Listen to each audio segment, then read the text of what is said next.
I guess we're recording. It's an ASMR video now.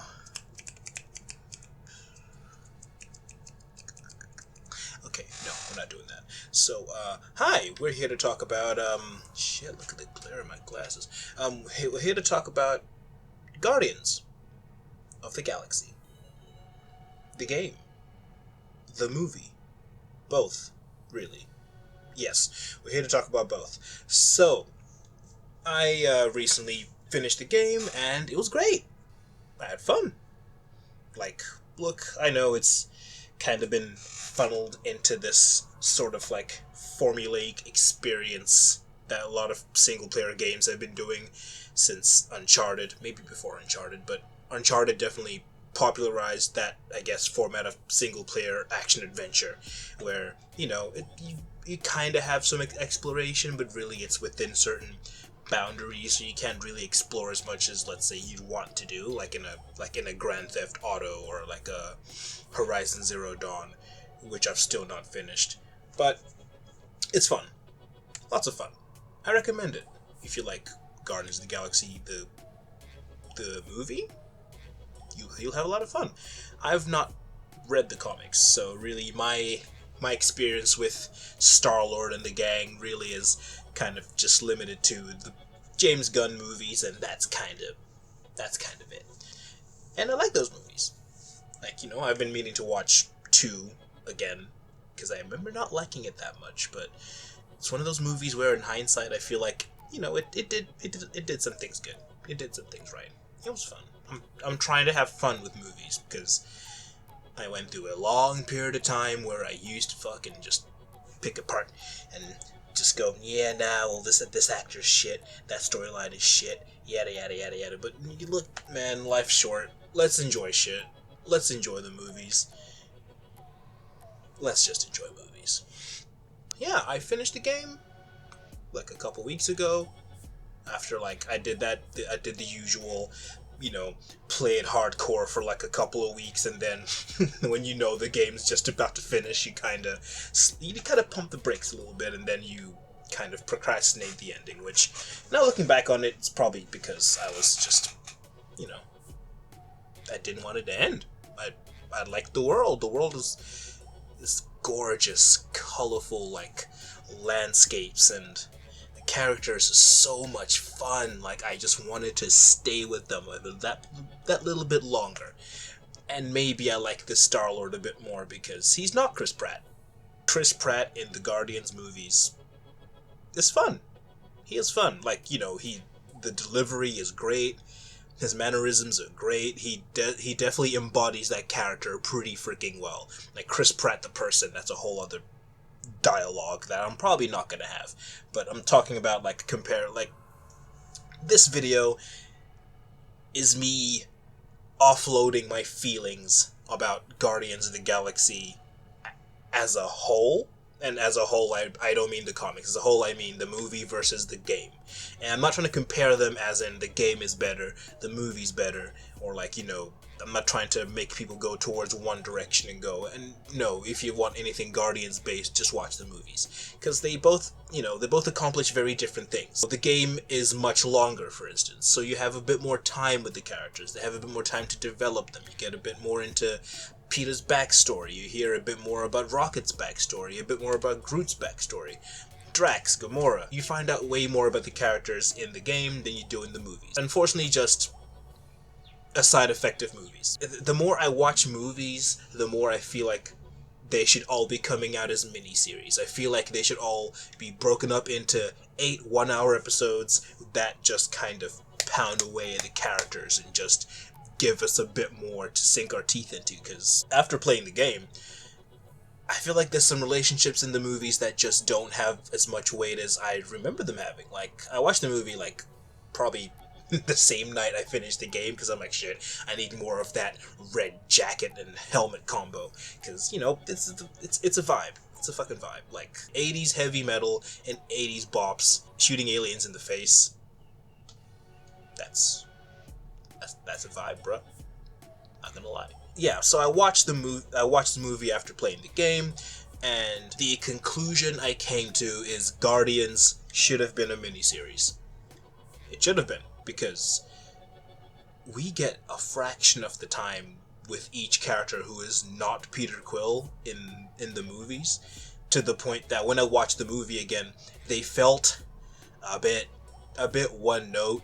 For instance, Gamora's relationship to Thanos. We get way more of that. We get way more into what Thanos actually did when he was raising her, like all the sick sadistic games he played with her and Nebula the whole time.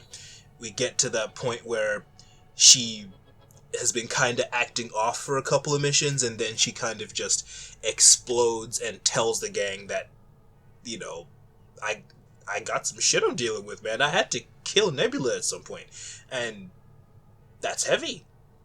Unfortunately, the game does do the Marvel thing of punctuating that scene with a joke, which sucks, because, you know, let us just have our emotional scenes, man. Stop cutting off every emotional scene with a joke.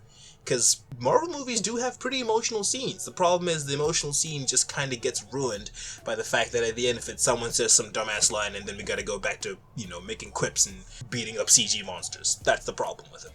They do have emotion. The problem is they don't want to fully commit to that emotion. Anyway, I'm getting sidetracked. So, Gamora tells you about how she had to eventually just stop Nebula, and the only way she could stop her is by killing her. And she's kind of just gotten into her head saying that I'm a killer. That's all I am. That's all I'm good at doing. Whenever I am, even in this situation where she's with people who she considers her friends, she thinks her role is to kill. Like, we have to free. God, I'm forgetting this girl's name. Shit. Hold up. Let me fire up Google. My computer's slow as hell, so you're gonna have to give me a minute. What is her name? Nikki? Nicole? Nicolaj? Be done with plenty of time before Nicolaj wakes up. Nicolaj. Nicolaj, yeah, I said it. Nicolaj. Not even close. It stopped recording. So, I'll have to stitch this together. So, yeah, Nikki gets, I guess, taken control of, like, by this entity that you release at the beginning of the game, which functions as the ultimate big bad. This creature that promises you, like, your wildest dreams, and then it creates this sort of, it's called faith energy that they use to, you know, basically try and take over the universe. We've done this a billion times. You know how it goes. Every single thing is to take over the universe. So, yeah, so you find out that Nikki might be Peter Quill's daughter. She has been taken control of by this entity. I forget its name because it's kind of forgettable. Yeah, but then Gamora is just like, hey Peter, man, like, I know you're probably not the kind of person to do it, but I might have to shank your daughter, bruh. I might have to kill her. And then you have the choice, obviously, to kind of tell her, no, you don't. You're not just a killer. You're our friend. You're a teammate. You're more than your faults.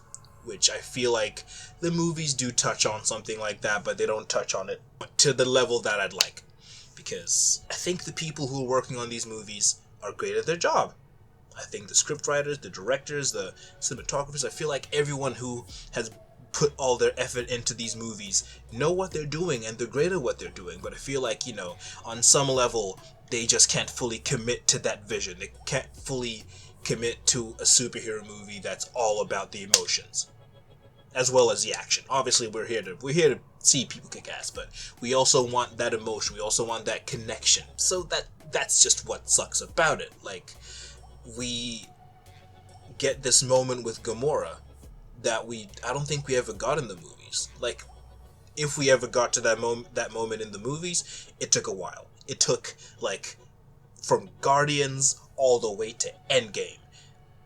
That's how long it took. And, like, look, I know the whole point of having a big cinematic universe is that it gives you a bit more time to kind of, flesh out the characters. But I feel like we don't end up doing that most of the time. We kind of get bogged down in the formula to the point that the main character is the only focus. Even in a team movie, even in, like, Guardians of the Galaxy, which should be an ensemble movie, we get stuck with Peter Quill.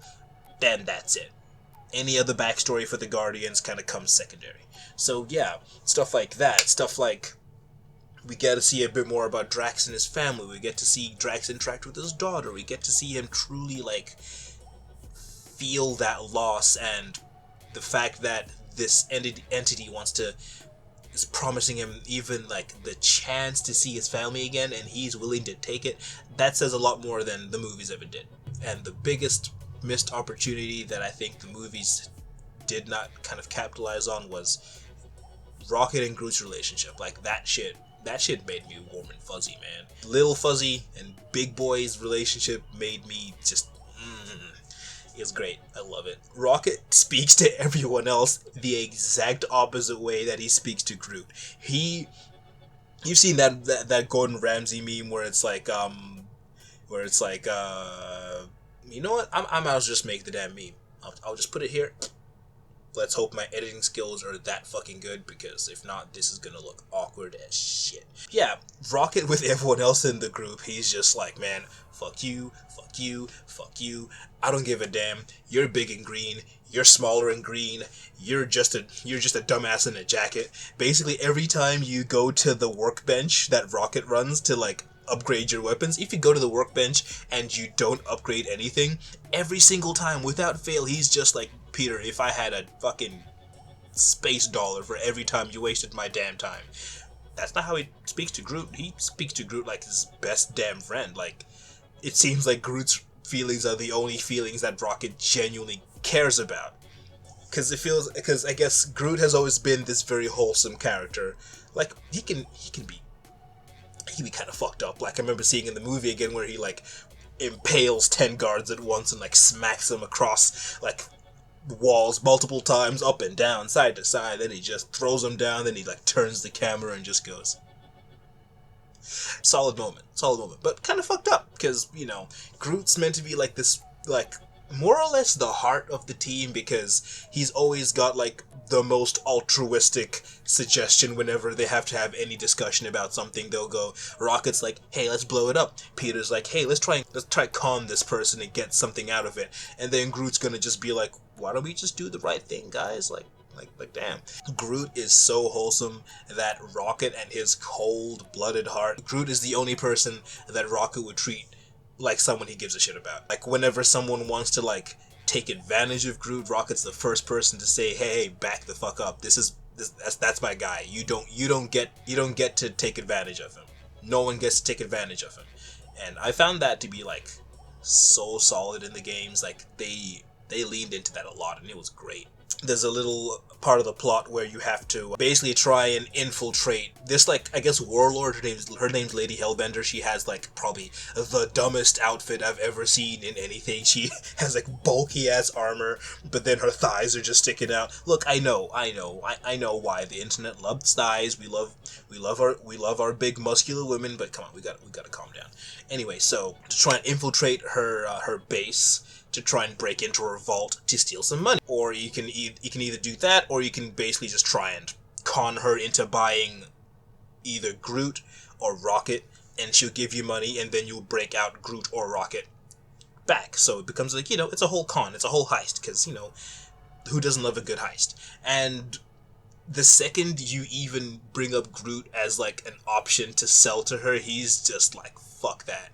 No, I'll go in his place. I wish they went into even more detail, because it even goes into how, like, Rocket rescued Groot from the Collector, because the Collector wanted to keep Groot because he's, like, the last of his species. See, there's a lot to unpack, and we don't really get that a lot of the time, especially in the movies. Like, and I don't think we ever will, because the movies have kind of relegated everyone who's not Peter Quill or Gamora to a background character. Like, do you remember Drax's hard-on to kill Thanos when he first showed up?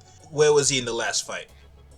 I can't remember if he even laid a finger on Thanos. Like, I swear that just went away at some point. They just forgot that Drax's whole deal was to try and kill Thanos, and, like, that just went away. Which is, once again, a downside of a cinematic universe, because now we've got 1,000 important characters, way more important than Drax, so Drax gets kind of shoved to the side, even though you can argue he has a bit more of a personal reason to fight Thanos. Like, him, Wanda, they have way more reason to fight Thanos than, like, anybody else. Everyone else, like, yeah, they gotta fight him because he's trying to, destroy the universe and you're the Avengers, yada yada yada. But there's no actual personal connection as to why they had to fight him, which would have made things a bit better, I'd say. But in saying that, I fucking loved watching Endgame in cinemas, man. Like that was probably still one of the best cinematic experiences of my whole life. Like, for those who were there, remember that crowd pop when Cap caught that hammer? I don't think anything is gonna top that. I'm saying it. Like, look, the Marvel movies are not the highest form of art, but they're entertaining as shit. That's why we're still going to see them. I'm gonna go see Spider-Man next week. That's not gonna stop me. Fuck that. So, anyway, once again, getting sidetracked. The game. I think the game understands the characters a bit more than the movie did. Like, obviously, I'm not saying, the writers or James Gunn does not understand the characters or the actors don't understand the characters. Of course they do. They've got to literally play them over a certain X amount of time, doing take after take after take after take. It'd be weird if they didn't. But I feel like we could have had this level of development over the last two movies. That could be done. Because I feel like a lot of the time, whenever I walk out of the cinema or the movie credits roll and then I sit back and I begin to decompress and think about what I just saw, a lot of the time I feel like we could have had more of that character. I could have had a bit more of Rocket and Groot's relationship. We could have had a bit more about Drax's relationship with his family and how much it hurts him that they are dead, because from what I understand, his race of people have a very tight bond with their family, to the point that the fact his family is dead is pretty much his only reason for powering forward. He's just like, all I got is revenge. I can't remarry. I can't go start another family. My whole planet has been fucked up. My family is dead. That's all I got. I'm gonna cling to that. And now thinking about it, in Guardians 2, I don't think he really had much of that. Like, see, this is what I'm saying. We keep bringing up these grand motivations and then dialing back on them, and then it kind of gets a bit disappointing when we never revisit that kind of stuff. And it's okay. Yeah, this video's gone off the rails. I just started talking and now I don't even know what to title this video. Let's title it Guardians Should Have Been a Miniseries. Like, legit. I feel like it would have had way more time, way more room to breathe, way more plot to kind of way more to explore about the characters, about the world. Even something as simple as Nowhere, the giant severed celestial head that has a mining colony inside of it. That sounds cool as shit. That is pretty cool, but I feel like we don't really get much of that in the movie, because they kind of just yada yada over the fact that it's a giant dead thing's head, and then they go straight to the Collector, and then the plot has to continue. And I get it. We're not all Zack Snyder. We can't all make 4-hour movies where we can kind of slowly walk through every single set piece and then look around and go, what's this? What's that? Easter egg this? Easter egg? Easter egg? We can't do that. I know that there are limitations to making big budget movies, and one of that is time. A lot of the time I feel like we could have gotten way more of something if it wasn't for the fact that studios are probably like, hey man, keep it to a tight 90. Max will give you 2 hours. That's it. Unless you're the end of a giant saga like Endgame or something, and then you'll get that extra half hour, which half the time I don't think they even put much into, because I think the whole pacing of superhero movies in the first place is kind of choppy. It ain't that, it's they're as fun as they are, it ain't that great. And I think, as much as I enjoy them, and I will continue to watch them because I do love them, as much as I enjoy them, that's an aspect of them that I feel like we could, hell am I gonna do, become a director? It's just an element that I feel like could be done a bit better, and the solution to that could be to give people a bit more creative control over the projects, because I know the fact that they're all interlocked and one thing has to lead to another and it's all part of this giant roadmap means this movie can't truly be your movie. It's just, you're just a rung on the ladder to get to something else, and whoever gets that job, it depends on so many things. I think Guardians Actually, Guardians as a movie was one of the first times I actually felt like this was someone's movie.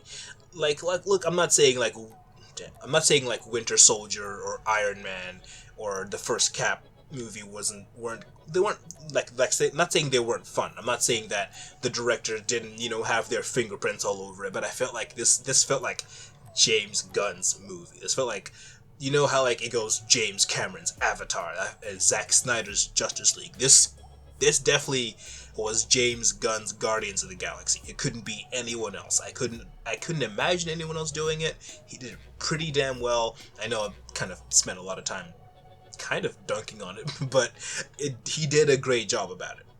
He did a great job of it, rather. God, I have to cut this damn video down. It's already been like 20 minutes. Anyway, so basically, this is just me blabbering on about how I feel like in an alternate universe, there's a Guardians of the Galaxy miniseries that is just everything we want it to be. All these really interesting characters actually get their time to shine, and all these really interesting places get their time to shine, and that'd be amazing. Like, that'd be great. I can't see a possibility that wouldn't be great, because you wouldn't have to kind of cram all this plot into a tight 90 minutes and then release it. And then I feel like audiences, especially the people who tend to, I feel like the main Marvel audience is always in this perpetual cycle of character gets introduced, character's pretty cool, I wonder what they're gonna do with that, I bet they do something cool with that, and it even if it happens at like it's like 10% progression. It's not as much as you want it to be, and we're kind of stuck in that cycle. We kind of keep having, because there's a lot of comic book characters, so they're always going to keep bringing up, hey, check it out, it's Ego. Hey, check it out, it's Adam Warlock. Hey, check it out, it's Baron Zemo. It's like there's so many characters to kind of draw from, but I feel like as much as we're given of them, it's not as much as I'd like to see, which is partially what I was excited for, like the TV shows when they were like announced. I was like, oh cool, we finally get to kind of be with these characters for like a longer amount of time. That's not like in a movie where everything has to be like cut. But I mean the shows are kind of doing that. They're fun too. God, I'm making it seem like I really don't like Marvel shows. All I got's like criticisms. To be fair, this is like the second video on the channel, so really you ain't got evidence to the contrary, but I do like them. I watch them all. I've seen everything except Thor. I started Thor back in the day. I never quite finished it, and I never felt like a need to for some reason. And then Thor: The Dark World came out, and I heard that was trash, so that just kind of pushed me further away. And then Ragnarok, bruh, the poster for Ragnarok alone was like, dude, you gotta see this. There's no way you can't see this. Okay, so I'm gonna end the video now, because I know if I don't, I'm gonna just keep talking and talking and talking. So, my point. Guardians the game is good. It's not amazing, it's not reinventing the wheel, it's fun. The gameplay is kind of mid, but the characters are great. The highlight of the game is the characters, and I wouldn't be mad if they made a second one, because that means, hey, I get more Rocket.